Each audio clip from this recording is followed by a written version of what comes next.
What if the biggest threat to Dwight isn't Jeremiah Dunmire or even the KC mob, but someone inside his own crew? Because after episode 4, Staring Down the Barrel, one thing's becoming painfully clear. Someone close to Dwight is leaking information. And if my theory's right, that mole might just destroy everything he's built in Tulsa. Tulsa King Season 3. Episode 4 kicks off with Jeremiah Dunmire's men stealing the Montague 50, a move that, on the surface, feels like another turf war stunt. But what it really does is expose the cracks forming across every corner of Dwight's empire that Tyson's still trying to prove he can handle the gangster life. Even as his father, Mark, finally admits to having his own shady past, that Dwight's juggling loyalty to Musso, his KC business ties, and his new family.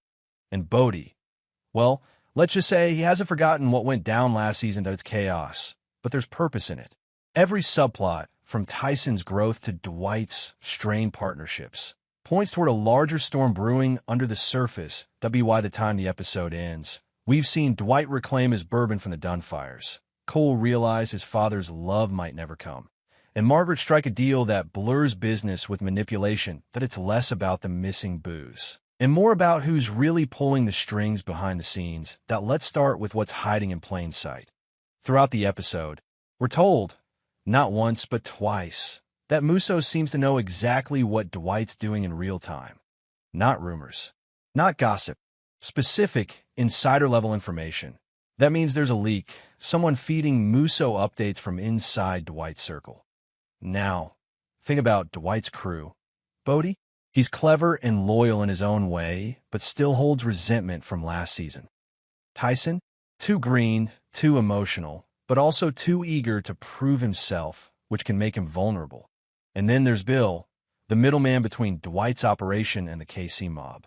The guy who's always one bad offer away from switching sides. The way Musso's intel lines up almost perfectly with what Bill would have access to. Yeah, it raises serious red flags. But there's another clue. Dwight already suspects it. You can tell in the way he pauses mid-conversation and the way he tests people with half-truths. Watching who reacts first, it's classic Dwight, street-smart paranoia disguised as calm leadership. And that silence? That's not ignorance. That's him laying a trap. Then there's Margaret's subplot. She tries to make a deal with Cal Thresher, the governor candidate, offering support in exchange for getting her ranch shares back. At the first glance, it looks harmless. But she immediately tells Dwight about it. Why? Because she's establishing trust, maybe overcompensating because she knows someone else is already betraying him.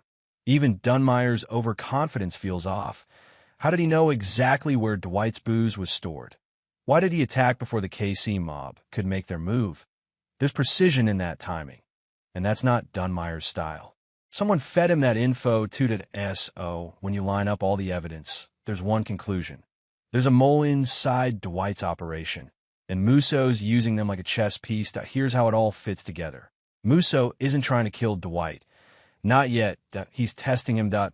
Why keeping a mole in his ranks? Musso can monitor how far Dwight drifts from loyalty before making his move. Bill, knowingly or not, could be that channel. He's the one who communicates between factions. He's the one with enough access to every deal, shipment, and plan. But here's the twist. Musso might not even be after Dwight's territory. He might be after Dwight's people. Think about it. If Musso can fracture Dwight's inner circle, he doesn't need to take Tulsa by force. He just has to make Dwight doubt everyone he trusts. That's psychological warfare. Mob style. Dwight's been through this before.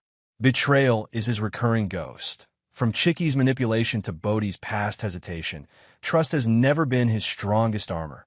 And Musso knows that. He's using Dwight's loyalty as a weapon against him. That's what makes this episode so genius. It isn't just a filler about stolen bourbon, that it's the start of a mental chess match between two men who understand power isn't just about guns.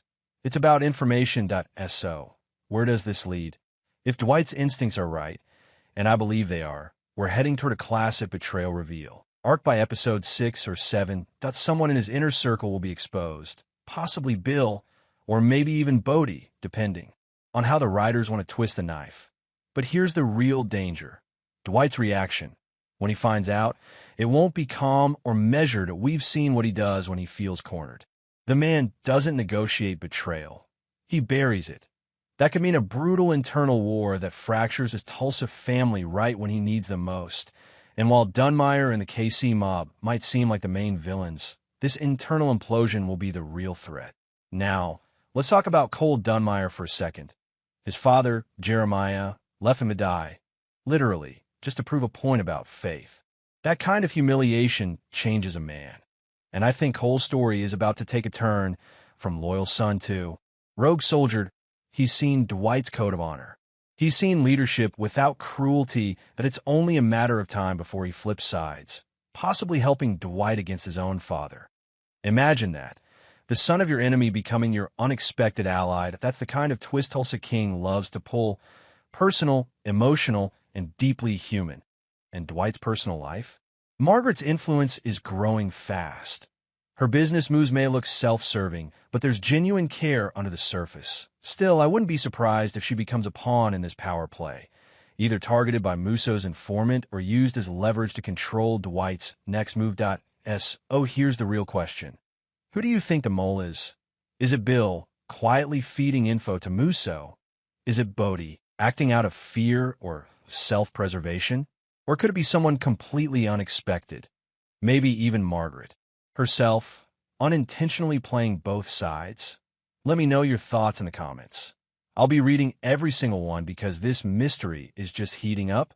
And remember, in Tulsa, loyalty isn't about who you trust, it's about who betrays you last.